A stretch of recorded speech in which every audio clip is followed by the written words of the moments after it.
আসসালামু আলাইকুম প্রিয় শিক্ষার্থীরা, আশা করি তোমরা সবাই অনেক ভালো আছো। আজকে আমরা আহ, যে অঙ্কটা করব সেটা ত্রিকোণমিতির একটা সৃজনশীল, আর এটা খুবই গুরুত্বপূর্ণ একটা প্রশ্ন। এখানে কি দেওয়া আছে, প্রশ্নেতে লক্ষ্য করলে আমরা দেখতে পাচ্ছি পি সমান দেওয়া আছে সেকে প্লাস টেনে, আর কিউ সমান দেওয়া আছে কত সেকে মাইনাস টেনে, এবং সি সমান দেওয়া আছে কত cosec plus one divided cosec minus one হয়। তবে ক number sec theta equal to 3 হলে ট্যান থিটার মান নির্ণয় করো। আমাদের এখানে ক নাম্বার অঙ্কটা উদ্দীপকের সাথে কোনো সম্পর্ক নাই, কিন্তু খ এবং গ এই দুইটা করার জন্য আমাদের উদ্দীপকের সাহায্য নিতে হবে।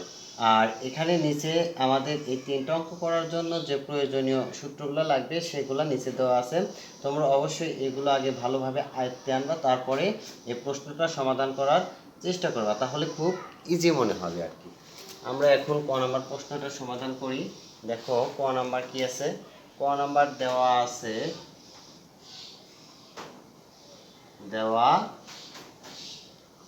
আছে sec থিটা ইজিক্যাল টু কত দেওয়া আছে 3। একটা জিনিস মনে রাখবা সবসময়, সেটা হলো যদি কখনো ত্রিকোণমিতি অঙ্কের ক্ষেত্রে যদি কখনো মান দেওয়া থাকে, অর্থাৎ সংখ্যা হিসেবে কোনো মান দেওয়া থাকে, সেই ক্ষেত্রে আমরা ত্রিকোণমিতির বাংলা সূত্রগুলো যে আছে আমরা সেগুলা ইউজ করব। আচ্ছা, এটা যে কোনো অঙ্কের ক্ষেত্রে, যে কোনো অঙ্কে যদি বাংলা কি দেওয়া থাকে, মান দেওয়া থাকে, সেক্ষেত্রে আমরা ত্রিকোণমিতির বাংলা সূত্রগুলো ইউজ করব। তাহলে আমরা সেক থিটা সমান কি লিখতে পারি, অতিভুজ বাই ভূমি। তারপরে একটা ত্রিভুজ আঁকাই নিলাম। এটা ধরো এখানে যেহেতু থিটা কোণ কোনটা এটা উল্লেখ করে নাই, আমার ইচ্ছা মতো আমি একটা থিটা কোণ দিতে পারি। আমি বি দিলাম থিটা কোণ, এটা এ দিলাম সমকোণ, আর বাকি কোণটার নাম দিলাম ধরো সি। তাহলে থিটা কোণের বিপরীত বাহু এটার নাম আসতেছে কত, লম্ব। সমকোণের বিপরীত বাহু এটার নাম আসতেছে কত, অতিভুজ। আর বাকি একটা বাহু এটার নাম হবে কি, ভূমি। তাহলে এখান থেকে আমরা লিখতে পারতেছি অতিভুজ, অতিভুজ মানে কি এখানে থ্রি আছে, আর ভূমি কিছু নাই নিচে, তার মানে অন। তাহলে আমরা লিখতে পারতেছি থ্রি আর ভূমির জায়গায় অন। তাহলে চিত্র হতে পাই কি পাওয়া যায়, এখানে একটু লক্ষ্য করো। আমাদের বি কোণ সমান থিটা হলে, অ্যাঙ্গেল বি কোণ সমান কত হলে, থিটা হলে লম্ব ইজিক্যাল টু এসি ভূমি A B is equal two on, আর অতিভুজ বিসি ইজিক্যাল টু কত 3।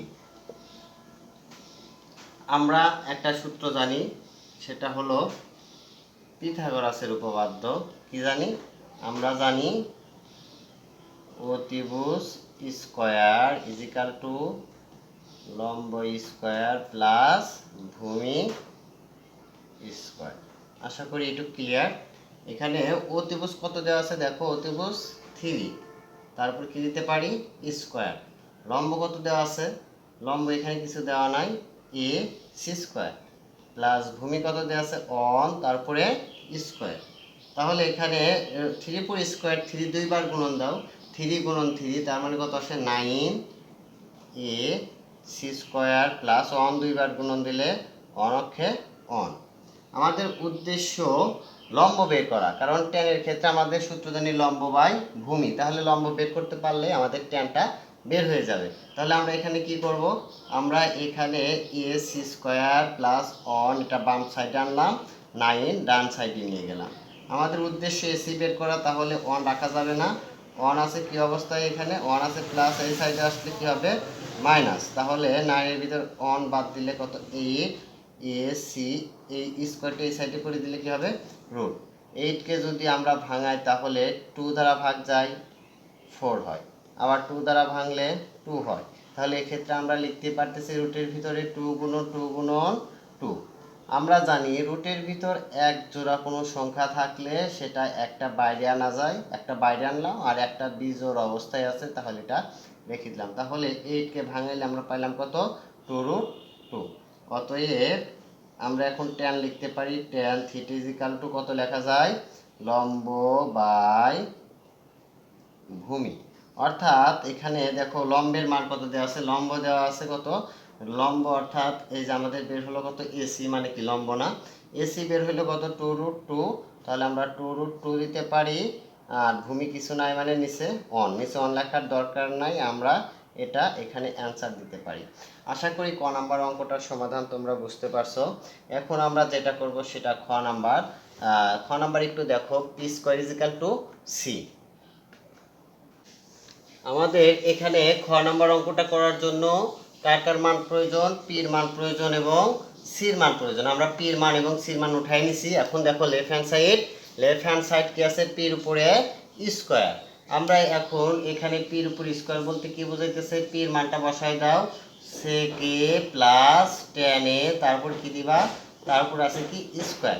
একটা জিনিস মনে রাখবা, সেটা হলো তোমার যদি কখনো সাইন কস সেক কোসেক এই চারটে অনুপাত প্রয়োজন হয়, তাহলে যে অনুপাতগুলো দেওয়া থাকবে এগুলাকে ভাঙে সাইন কসে নিতে হবে। অর্থাৎ আমাদের রাইট হ্যান্ড সাইড কি প্রমাণ করা লাগবে, কোসেকে। এই কোসেক ওই চারটে অনুপাতের ভিতর পড়ে যায়, সাইন কস সেক কোসেক। দেখো এই চারটে অনুপাত দরকার হলে যে অনুপাতগুলো তোমার দেওয়া থাকবে এগুলোকে ভাঙায় কাটে নিবা সাইন কসে। আমরা জানি সেকে সমান কি লেখা যায়, সেকে সমান লেখা যায় 1/cos a প্লাস ট্যানকে ভাঙাইলে কি পাইতেছি, ট্যানকে ভাঙাইলে পাইতেছি sin/cos a, sin/cos a। ট্যানের অবশ্য দুইটা সূত্র আছে, আর একটা আছে কত 1/cot, কিন্তু আমরা 1/cot কেন বসাবো না, কারণ আমাদের কোসেক প্রয়োজন হলে সাইন কসে নিয়ে আসবো। তারপরে স্কোয়ার। এখন দেখো এখানে ভগ্নাংশযুক্ত কয়েকটা পদ, একাধিক পদ, তাহলে আমরা লিখতে পারি cos, লসাগু নিলাম cos স্কোয়ার cos a সমান লেখা যায় কত 1 প্লাস sin a, তারপর কি আছে, তার উপরে আছে স্কোয়ার। এখন এখানে দেখো লবের উপরে স্কোয়ার আছে, হরের উপরে স্কোয়ার আছে, তাহলে আমরা স্কোয়ারটা একটু আলাদা করে দিই, লবের উপরে স্কোয়ার ডিভাইডেড হরের উপরে স্কোয়ার। এখান থেকে আমরা কি লিখতে পারি, এখান থেকে দেখো cos স্কোয়ার এর একটা সূত্র আছে, কি সূত্র আছে, cos স্কোয়ার সমান লেখা যায় 1 মাইনাস সাইন স্কোয়ার a। এটা আমরা এখানে পাইছি cos স্কোয়ার থিটা সমান 1 মাইনাস সাইন স্কোয়ার থিটা। এখান থেকে কি লেখা যায় দেখো, এর উপর স্কোয়ার ধরো, এর উপর স্কোয়ার, তাহলে লেখা যাবে a ইন্টু a। তাহলে আমাদের যেহেতু এখানে এই পুরোটা উপর স্কোয়ার আছে, তাহলে এটা কয়বার লিখতে পারবা, দুইবার।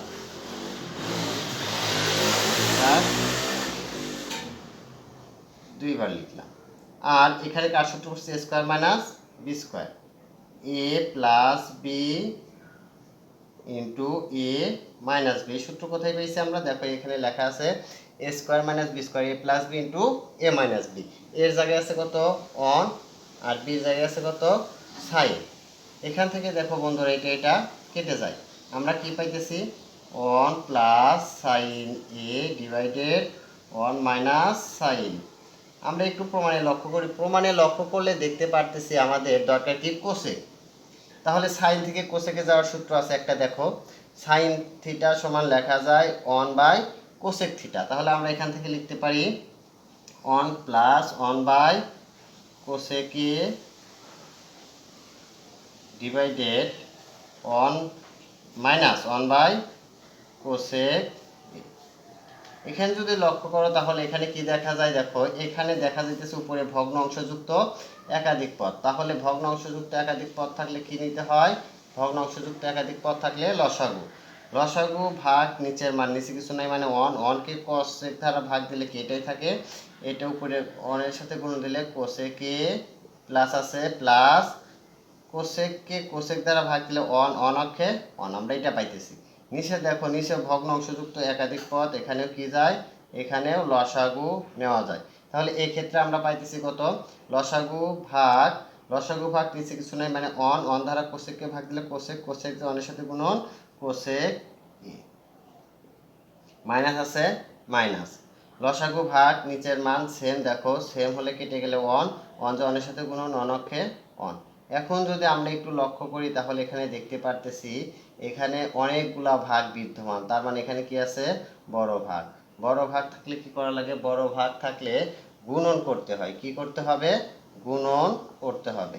গুণন করলে কি হবে, নিচের ভগ্নাংশ উল্টে যাবে, অর্থাৎ এই কোসেক উপরে চলে গেল, ডিভাইডেড কোসেক এ মাইনাস 1 এটা নিচে চলে আসলো। এখান থেকে আমরা লিখতে পারতেছি এটা কেটে যায়, তাহলে প্রমাণে আছে কত, কোসেক এ প্লাস 1 ডিভাইডেড কোসেক এ মাইনাস 1। আমাদের এটা প্রমাণে চাইছে, এটা আমরা বের করে ফেললাম। এটা সমান কত, সি সমান রাইট হ্যান্ড সাইড। আশা করি এটা ক্লিয়ার। এটা খুবই একটা সহজ অঙ্ক। তারপরে আমাদের ঘ নাম্বার অঙ্কে আমাদের পি এবং কিউ প্রয়োজন। আমাদের ঘ নাম্বার অঙ্কে কি প্রয়োজন, পি এবং কিউ প্রয়োজন। এগুলো আমরা আগে উঠায় নেব। একটু লক্ষ্য করো, এখানে দেওয়া আছে পির মান কত দেওয়া আছে, sec a plus tan a, q এর মান আছে কত, sec a minus tan a। আমাদের এবং প্রশ্নে দেওয়া আছে কত, প্রশ্নে দেওয়া আছে দেখো পি বাই কিউ, পির মান কত 2 plus root 3 divided 2 minus root 3, এটা দেওয়া আছে প্রশ্নে। এখানে পির একটা মান আছে কত, sec a plus tan a divided sec a minus tan a। এরকম অঙ্ক থাকলে, এর আগে একটা 2 নাম্বার সৃজনশীলে বোঝানো হয়েছে যে এরকম অঙ্ক থাকলে কি করা লাগবে, যোজন বিয়োজন। যোজন মানে কি, উপরের মানের সাথে নিচের মান যোগ। তাহলে উপরের মানের সাথে আমরা নিচের মানটা যোগ দিলাম, এই যে এটা হলো উপরের মান এইটুক আর নিচের মান এইটুক, এই যোগ অবস্থায় দিয়ে দিছি। এখানে লক্ষ্য করো।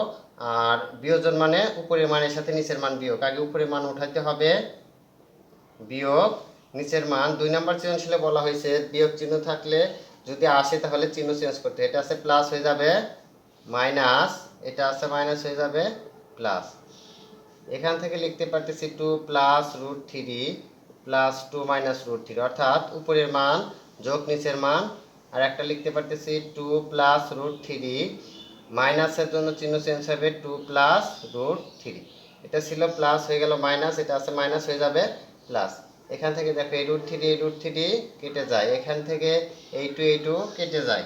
এখান থেকে লিখতে পারতেছি আমরা কত, tan কেটে যায় 2 sec a ডিভাইডেড, এখান থেকে লিখতে পারতেছি sec কেটে যায় 2 tan a।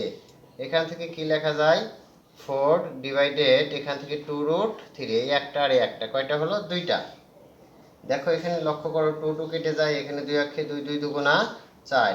sec কে ভাঙাইলে আমরা পাইতেছি কত, sec কে ভাঙাইলে পাইতেছি 1 বাই cos a, আর tan কে ভাঙাইলে sin বাই cos a। এটা আমরা এর আগের অঙ্কে সূত্রটা ফালাইছিলাম। এখন একটু লক্ষ্য করো, এখানে কি আছে, অনেকগুলা ভাগ মনে হইতেছে, তার মানে কি আছে, বড় ভাগ অবস্থিত। বড় ভাগ থাকলে কি করা লাগে, গুণ এবং নিচের ভগ্নাংশ উল্টে যায়। তাহলে আমরা বড় ভাগ গুণন করে দিলাম, নিচের ভগ্নাংশ উল্টে দিলাম, পাইতেছে কত 2 রুট 3। এখান থেকে দেখো এটা কেটে যায়, পাইতেছে কত 1 বাই সাইন এ সমান কত 2 বাই রুট 3। আমাদের উদ্দেশ্য কার মান বের করা, এর মান বের করা। তাহলে এখান থেকে লেখো সাইন উপরে দিয়ে আমরা 1 নিচে দিয়ে দিই, অর্থাৎ উল্টাই দিছে, সাইন উপরে গেল 1 নিচে, এখান থেকে রুট 3 উপরে 2 নিচে। এখান থেকে লেখা যাইতেছে সাইন, যেহেতু আমাদের এর মান বের করতে হবে তাহলে সাইন তুলে দিতে হবে। আমরা তাহলে এই সাইডে সাইন আনতে পারলে সাইন উঠে যাবে। তাহলে মনে রাখো সাইন কত ডিগ্রি, মান 1 বাই রুট 3 সাইন 60 ডিগ্রি। অতএব এ সমান পাইলাম কত আমরা, 60 ডিগ্রি। এটাই অ্যান্সার।